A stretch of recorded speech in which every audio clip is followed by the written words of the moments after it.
se la ripresa dell'attività nel nostro paese, che tutti auspichiamo e non è ancora sufficiente, ce ne vuole dell'altra, crea ulteriore lavoro precario, non va bene. Non può esserci ripresa senza la garanzia di un lavoro stabile, sicuro e dignitoso.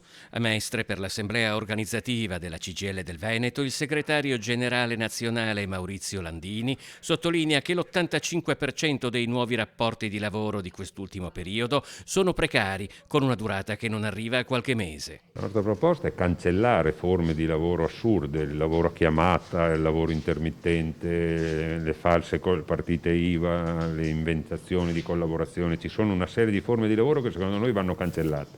E poi bisognerebbe fare un provvedimento in cui si stabilisce che c'è una forma di accesso al lavoro che è fondata sulla formazione delle persone e che punta alla stabilità del mondo del lavoro. La CGIL non ha preconcetti sul governo, aggiunge Landini, ma il compito di giudicarlo atto per atto nello specifico. L'accordo che ha portato al rinnovo del contratto nel pubblico impiego, ad esempio, va bene. La riforma del fisco assolutamente no. Noi abbiamo 120 miliardi di evasione fiscale ogni anno e su questo non si è discusso e non c'è alcun elemento che rafforzi la battaglia contro l'evasione fiscale se non delle parole. Dall'altra parte quella riforma tutela i redditi medio-alti e noi siamo un paese dove purtroppo l'85% dei lavoratori dipendenti e l'87% dei pensionati non arriva a 35.000 euro di reddito, mentre i vantaggi ce li hai da 40, 50, 60, 80.000 di reddito in su.